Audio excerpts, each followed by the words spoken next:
didn't have much of an inner critic in the early days that would say, oh, you shouldn't do that because that's kind of celebrity impressions are a little hacky, or you shouldn't use a prop, or that just sounds like. There wasn't really any inner critic telling me, because I didn't have a very refined opinion of what comedy should be, or what good comedy is, and what bad comedy is. So it was very free in that way. Welcome to Future Squared, the podcast all about corporate innovation, entrepreneurship, and self-improvement. My name is Steve Glaveski, and each week I'll bring you conversations with thought leaders such as Kevin Kelly, Brad Feld, Steve Blank, Gretchen Rubin, Tim Harford, Adam Grant, Tim O'Reilly, Tyler Cowan, and many, many more on topics that will help you gain a distinct advantage, not only in the world of creativity and innovation, but in your entire professional and personal life. Each and every Friday, I'll bring you Fast Fix Friday, some short, high-impact and easily digestible insights to have you finishing your week on a high. Future Squared is powered by Collective Campus, a corporate innovation school, consultancy and startup accelerator that works with large organizations to help them unlock their people's often latent potential to create more impact for humanity and lead more fulfilling lives. If your organization needs help coming up with ideas, testing and turning those ideas into reality, creating a culture of innovation, or partnering with startups, visit collectivecampus.io. So without further ado, let's get into today's podcast. Welcome back to Future Squared for episode number 233 with Aj Barker. Aj started his career in comedy straight after high school at the age of 19. His first gigs were at an old cafe called Caffe Nuvo in downtown San Anselmo, just outside of San Francisco, where he hosted stand-up night every Sunday throughout the early 90s. Barker has appeared on Premium Blend, Late Night with Conan O'Brien, and The Glass House. He has twice hosted Comedy Central Presents and was featured in Comedy Central's animated series, Shorties Watchin Shorties. Barker appeared in the HBO sitcom Flight of the Conchords and has enjoyed success in Australia for a number of years, since first appearing at the Melbourne International Comedy Festival way back in the year 2000. He's in Melbourne at the moment as part of his We Need to Talk tour. You might be wondering why I invited a comedian to appear on the show. For one, there are many parallels between making it as a comedian, a musician, an athlete, and an entrepreneur, and we explore them in the conversation. That and Aj's show, which I was lucky enough to catch on the Saturday night before this conversation, was heavy on tech talk, making fun of our tendency to become furious by 5-minute Uber wait times in this, the age of instant gratification. Aj only had 30 minutes to spare for our show, but we managed to explore a number of topics, including Aj's early days on the comedy circuit, how Aj tests new material and iterates, the power of silencing your inner critic, why we should stay present and get into flow when performing live, and how to do that, how to better relate to and connect with people, and why we should show up even when nobody's watching. There's many lessons in this for our entrepreneurs to take out, and Aj even throws in one joke from his set. So with that, strap yourself in for the one and only Aj Barker. Welcome to the show, Aj. Thanks very much, Steve. It's an absolute pleasure to have you on the program. And it's funny because I saw you on Saturday night, and you're telling stories about Uber wait times and how people feel a little bit more entitled these days, and we want things on tap. Just push a button, and you expect the Uber to be right at your doorstep. And I thought, well, I'm going to reach out. Let's see if I just came on a conversation, and here we are today. I think the more things are instantaneous, the more you expect them to be instantaneous. Exactly. And then when they're not, it sets you up for disappointment. Yeah. The amount of times I've been on business trips to places like Singapore, and I'd hit the Uber app, and it would tell me 7-minute wait time, and I'd think that's not too bad. But then 5 minutes later, it's like an 8-minute wait time, and I'm freaking the fuck out. It's like blowing up on the inside. 7 minutes is nothing prior to the Uber. Exactly. But now it's quite a long time. It's like, 6 minutes. Yeah. Jeez. Yeah, exactly. That's pretty brutal. Man, you've been a permanent fixture at the comedy festival for a while now. How long have you been coming out here? Close to 20 years. Yeah. Although I'm not sure the exact amount of time. Yeah. I've never been great with timelines. Yeah, fair enough. And you've been in the comedy game since like 1989, just out of high school, right? Something like that, yeah. Yeah. Around that. Yeah. Man, I guess one of the reasons why I was keen on having a conversation today was because if you look at comedians, entrepreneurs, musicians, athletes, oftentimes people just look at the end result, like they've found success and everything else, but they often overlook all the blood, sweat, and toil that went into it. So I know you grew up in San Anselmo, just outside of San Francisco, and cutting your teeth at Caffe Nuvo. That's right. I guess I was keen to understand or find out more about what those early days were like. You know, now you're playing the town hall, 1,200 seater, I believe. But what were those early days like? 1,500. 1,500. Sorry, that was a little ego moment. No, it was great. When I started comedy, I never thought that I didn't really go into it thinking I'll become a professional comedian. I never thought I'll make a living. I sort of went into it thinking, this will probably end in tears, but what the hell, like my friend kind of talked me into trying it, this guy Doug, and I just gave it a shot, but I was instantly hooked on it. Yeah.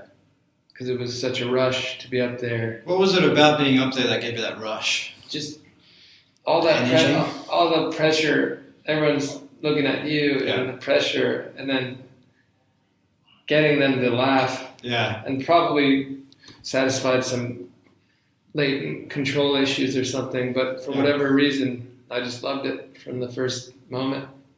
And so I was determined to go back the next week, and even then, I never thought, I need to start making money or I'm going to make a living. I just was like hooked and wanted to do it. Yeah. And so I just wasn't at a point in my life where I was, I don't know, I don't think I was thinking that much in terms of career. I just like, this is super fun. It gave me a lot of self-esteem just to be doing that. Yeah. And like, I felt like I was... Like it came naturally to a degree. Mm-hmm. So it was just really I was so into it. Yeah. And Caffe Nuvo just sort of was an accident. That was this little cafe where they had a weekly open mic.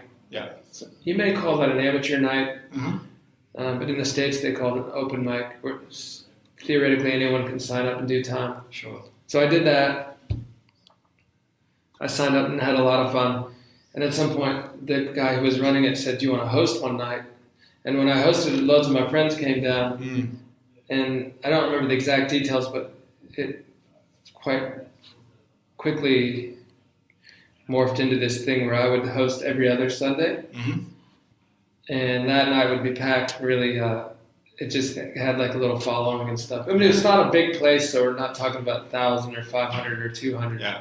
We're talking about, maybe 80 people crammed into this little cafe often in the summer on the back deck. It's really lovely. I was sitting outside over this creek, and I would just do heaps of stage time because it was sort of my show. I would invite other comedians down, and it was probably annoying to them because I might open up and do 15 and then do 10, 15 in between bringing up acts. Yeah. And then they got to do time too. But I really took advantage of that opportunity to just try so much stuff and get a lot of stage time. Because when you're starting off, the tricky part is getting enough stage time to progress. Yeah. Because you tend to get 5-minute spots here and there. And people aren't sure. Well, can you just do 4 or 5? Yeah. And instead, I was doing as much as sometimes more than an hour per night altogether, which was super helpful. Yeah. How long did it take you to go from, say, those 5-minute bits to an hour? Well, it wasn't that I went from 5 to an hour, but I sort of, I was so inspired. I used to come home at night and I was too jazzed up, from working and doing a set, and so I would just write. I would fill page after page with ideas, and then I didn't have much of an inner critic in the early days that would say, "Oh, you shouldn't do that because that's kind of which holds a lot of people back. Celebrity impressions are a little hacky, or you shouldn't use a prop, or that just sounds like there wasn't really any inner critic telling me, because I didn't have a very refined opinion of what comedy should be, or what good comedy is, or what bad comedy is. So it was very free in that way, artistically, because I was like, yeah, I'll do that. I'll do a Jim Morrison ordering pasta impression or whatever, Whereas now I might look at that and think, cringe. Yeah. No, that's awesome. I guess going back to those early days as well. I mean, your dad is Indian, right? He is. And mom's European. Yeah, well, descent, European descent, right? So she was born in California. Right. Okay. And dad was an engineer, mom was an artist. So were they supportive of your foray into comedy? Oh, very much. Yeah. They were always sort of like, do whatever makes you happy. Yeah. That was the one thing they definitely, I think, did, among other things that they did well as parents. But they never imposed judgment on what us children chose to do with our lives.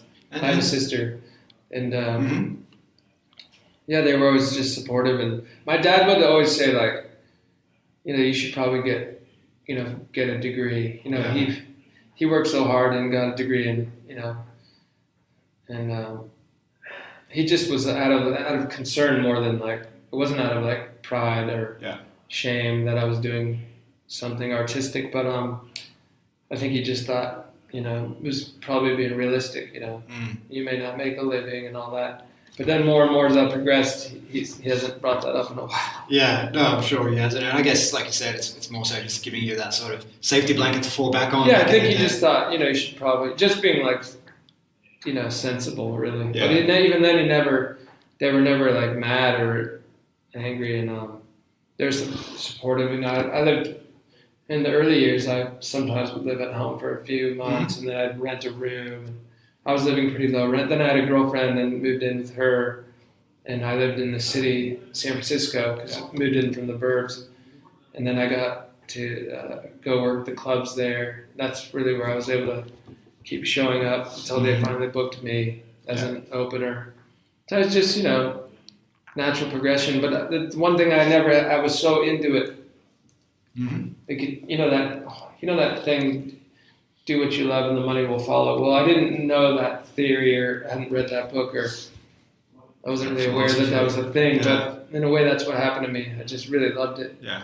And eventually I started getting job offers and.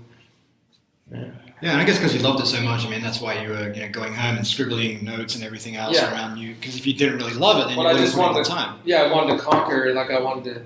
Yeah. I wanted to have more material and be just.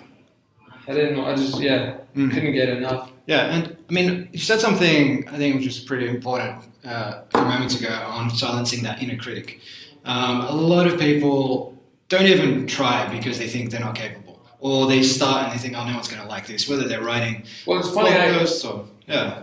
Sorry if I cut you off. No, I just want to point out that I did have an inner voice that said, "Ooh, this probably won't really end up going well." Before I tried stand-up, I had a lot of trepidation about. Is it trepidation or trepidation? I think it's trepidation. Trepidation? About going and trying it for the first time, because there is that fear of failure and that negative voice. You were still a teenager when you first got on stage? Or? I was around 19. So there would have been some teen insecurities, I imagine. Well, it's just, I think, public speaking and trying to stand up and make people laugh, I think it's a scary thing. I think especially the first time, it's pretty intense. But what happened was, I had such a rush off it that I wanted to feel that way again. Yeah. And I immediately got a little. I felt like I got some real laughs on my first go. So I just wanted to feel that again. So I was sort of hooked, like an addict, on maybe the rush or the adrenaline. And as far as the inner critic, I was more speaking about, judging my own material at that point. I wasn't very there was nothing. For one thing, there was nothing to lose. Mm-hmm. So at that point, it wasn't a business. It was just like a hobby. Yeah. So there was no career to worry about. There was no. You could take more bets. There was no money to not get paid because I wasn't getting paid. Yeah. So that's very free. Yeah. And then the more and more you go on, it becomes more of a business, and that clashes a little bit with the artistic nature of it. Yeah. Because you think like, well, I have to do a new show, not just because I want it, but otherwise I won't have income in the next couple of years. And then you have actual financial pressure to produce. Does that, I mean, I hope you don't take this question the wrong way, but does that then start to affect your integrity or the way you think about putting together a show so that it is monetizable and you may not say certain things you may have said back on stage in the, say, early 90s? Maybe integrity is the wrong word, but... For me, it's always a priority of it being really funny. Yeah. The one thing where I might make a concession is I might do something, especially if you end up with a deadline that you need to have your show ready for such and such festival, your new show, you announce it, you have a name, you have a photo, but you often don't have a completed show. And I'm sure almost not every comedian would agree, but I think many of them would agree that the title, the bookings, the poster, even the blurb, they're all done long before the show is. And in some cases, you might have 50% of it sort of ready, or 30% or 60%, but odds are it's not completed. And then as that date comes closer, I think it's possible, personally speaking, that I would submit some material which is not like my most proudest work, but maybe it gets a laugh, or maybe it's a little on the easy side. It's not ever stolen, or it's always my material.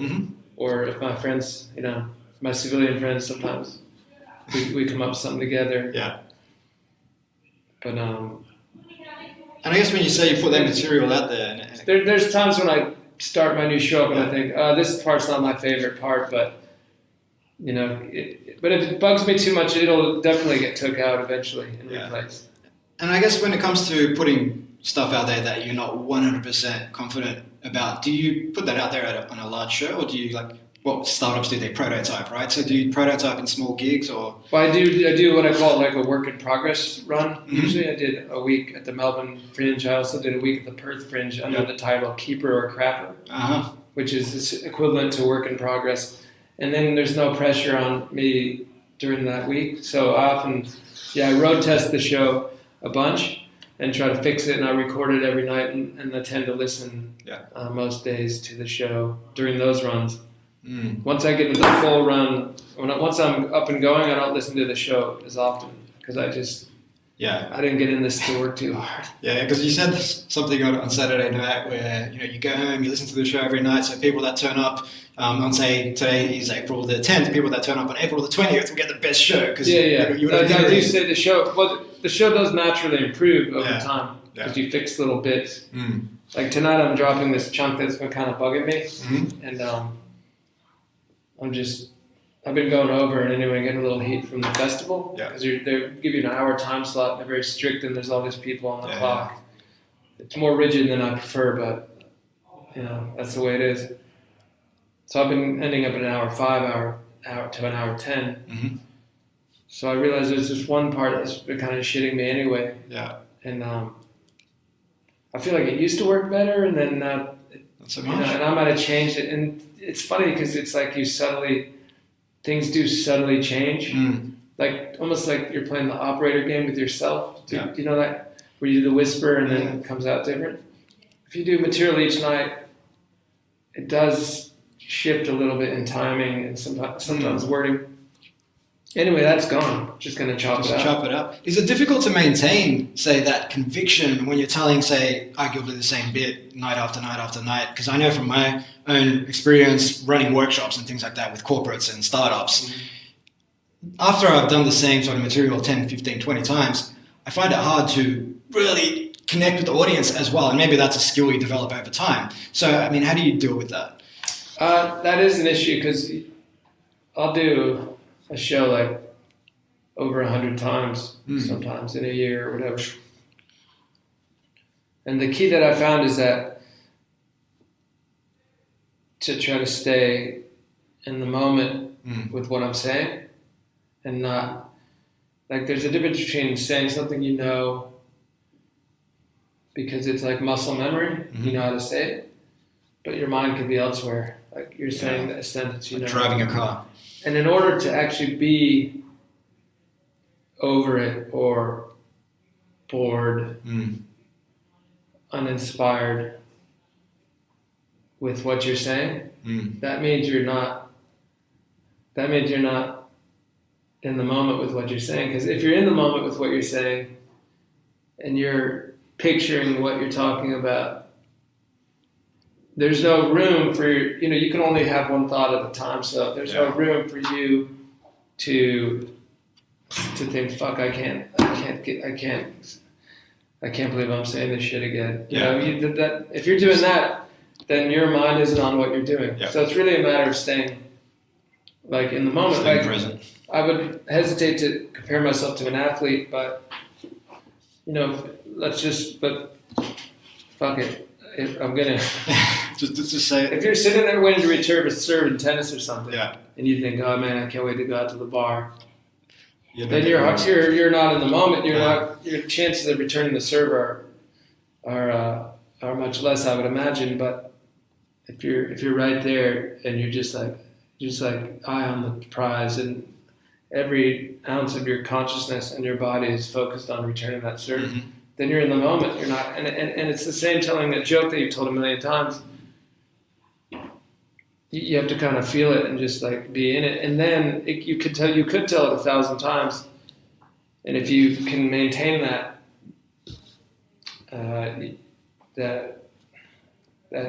centeredness and focus on what you're saying, why you're saying it, and it will stay fresh. I believe that. Yeah, and I think there's a whole school of research out there on this topic, and they call it flow. It's a psychological state, right? Flow is interesting. I've read about that. Yeah, flow, deep work, in the zone. It's where everything else just fades away, and like catching a wave. You're in the zone. Yeah, you're 100% in the zone, and I guess that requires deliberate effort when you're on stage every night. And if your mind is elsewhere, you're not in the zone. Yeah, you're somewhere else. You're in the club or wherever. Wherever, in the future, in the past, wherever, but you're just not right here, right now.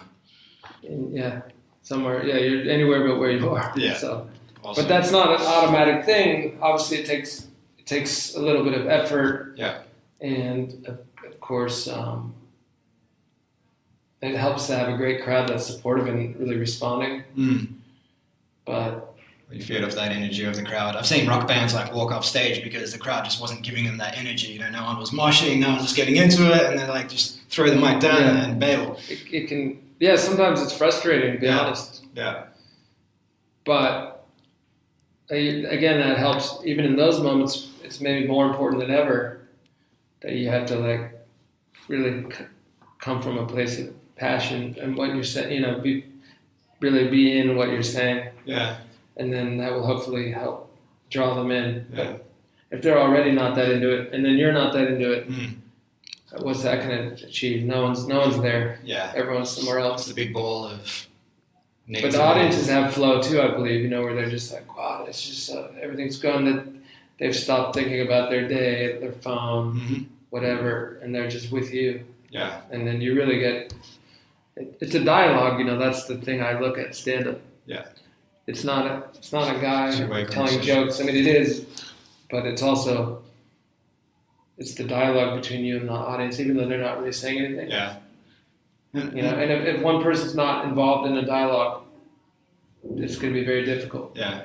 And it's funny because you mentioned something there which triggered a thought I had on what a lot of performers say, where it doesn't matter if there's 5 people in the audience or 5,000, like you bring the same energy, bring the same show and momentum, so that when you have those moments where the crowd maybe isn't responding or maybe not enough people turn up, you're still 100% there. And even remember reading about the band Kiss back in their early days in '73, playing clubs in New York. They would come with the full show, blood spitting and fire breathing and all that sort of stuff, but that was them, and they needed to bring their entire selves, not just a shadow of what that band was about. Yeah, sure. Like if I go play, sometimes I do drop it. I I did jump up sets, drop in sets, whatever you want to call it, around town. Smaller shows like here in Melbourne. There's some great ones.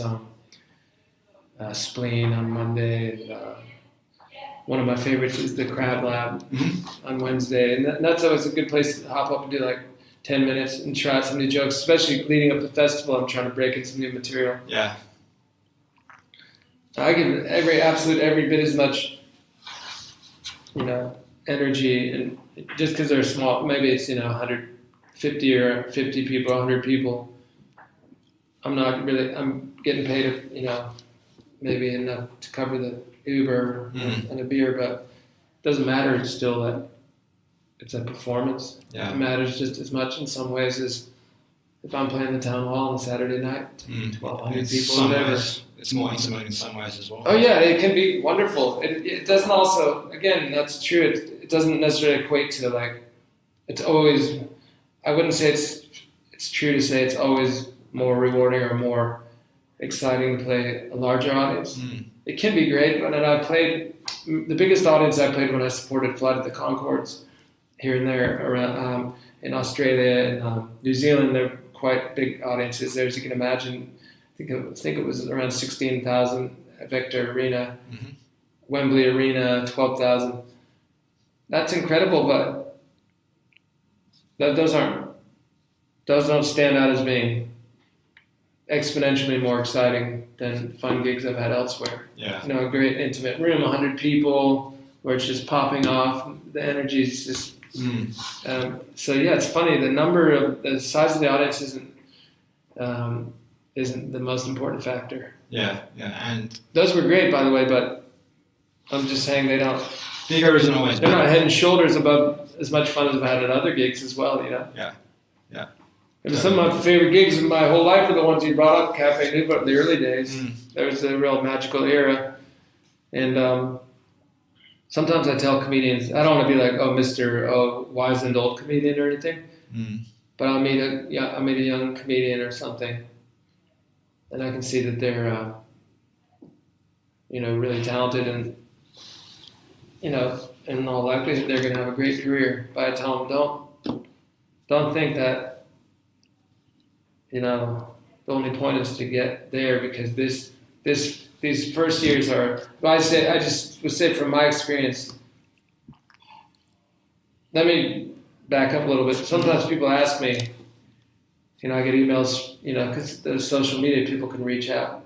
I say, "You give me some advice," and I don't give too much advice. I just say get tons of stage time. I don't say go sign up for a comedy course or anything. That might help some people, but I think the best thing is just get your ass on stage, figure out what you think's funny, and then communicate it. I'm not trying to tell people how to be funny or whatever, but one of my gems, if you will, is that I really appreciate even the open mic era. It's just fun, it's exciting, and getting on stage will never probably have more novelty than it does when you first start. And it's such an exciting new things. And when things are new, it's like falling in love, like you might be with your wife 10, 20 years, but there's something real special about the first year or two, or in the first month, and you never quite go back to that feeling. It changes and it's good, but that's how I found stand-up too. It's a marriage for me, and like the honeymoon period was just, I wouldn't, I reminisce about that a lot. Yeah, and I guess like marriage or any long-term relationship, it's about just showing up every day, even though the initial honeymoon period may have subsided a long time ago, and it just goes back to what we were saying a few seconds ago, just showing up regardless of... show up, when you're on stage, for sure. Definitely show up to your show. That's one of my main number one piece of advice.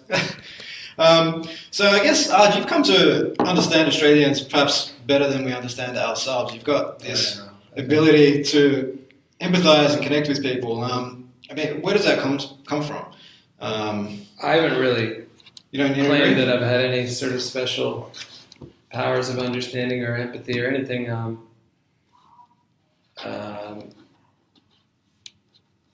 Sometimes on in my shows, I am able to sort of say things that I believe. Like, for instance, in the current show, I point out that everyone has pain in their life, which I really believe. Of course. And that's a way to feel more connected to people around you, because life isn't easy for anyone. At times life is difficult for everybody, but I'm able to sometimes convey ideas that I'm not necessarily capable of following myself or living day to day myself. Yeah. Does that make sense? Yeah, look. Like if you don't know me at all and you came to my show, you might think, oh, this guy's so philosophical, or you may or you may not think that, but then you might get to know me, you might be like, oh, this guy's a dickhead, I don't think I'm a terrible person, but I guess my point is, I think I can, it's easy to have wisdom and to say wisdom. It's a lot harder to live it and to follow it.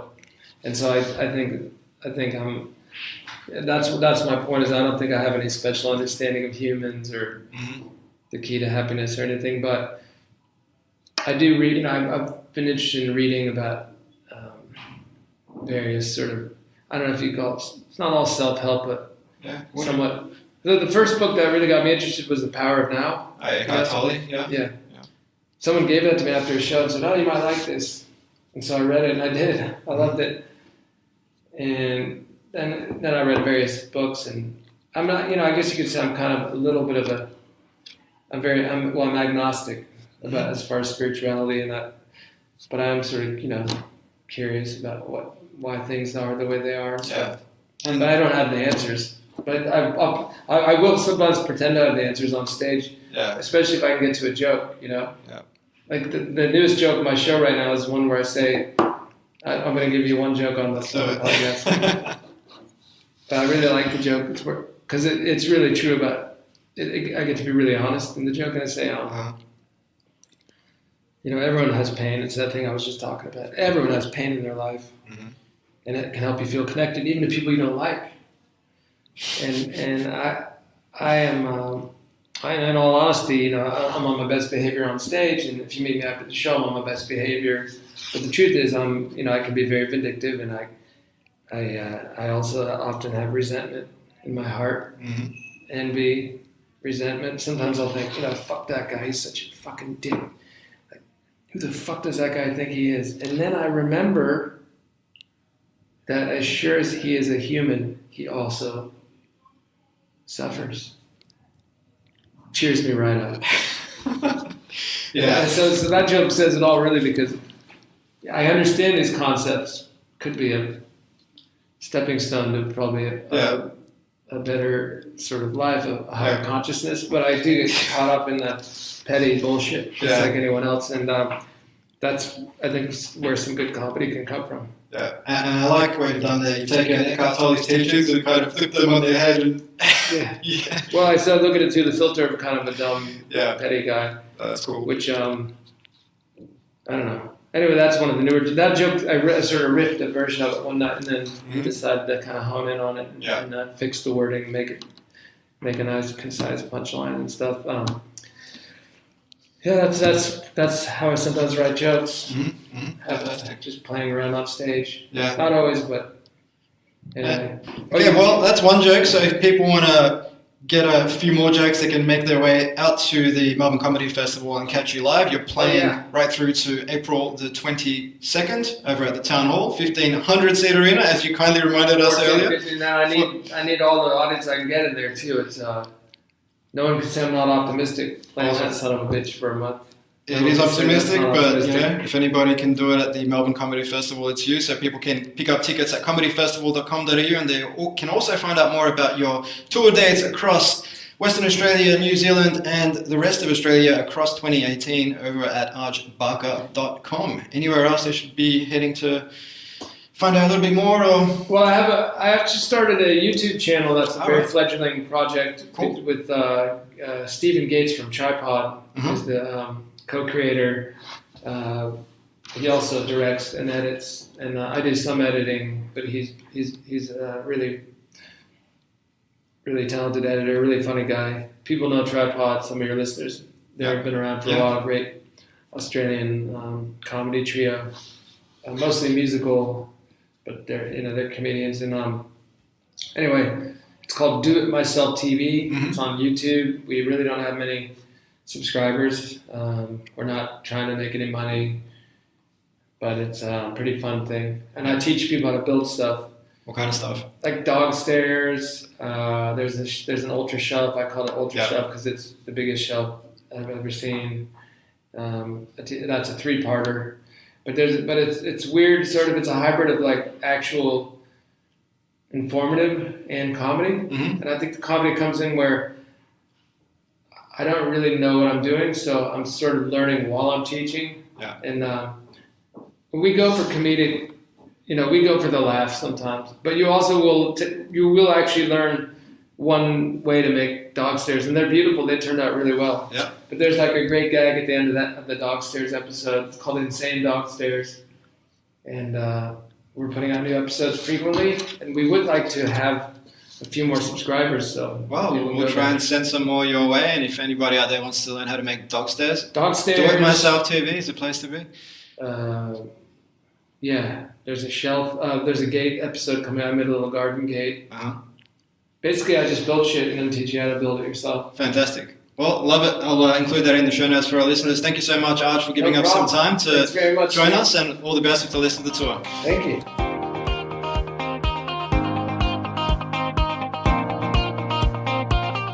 Hi guys, Steve again. Hope you enjoyed today's episode.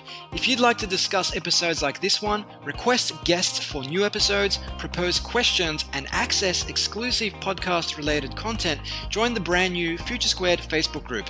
Just search for the Future Squared group on Facebook or visit bit.ly/Future Squared group. That's bit.ly/Future Squared group. If you're picking up what I'm putting down, please take a minute to like, share, or subscribe on Apple Podcasts, Stitcher, or Google Play. It goes a long way to giving the podcast the exposure it needs so I can continue bringing you guests and conversations of the highest caliber.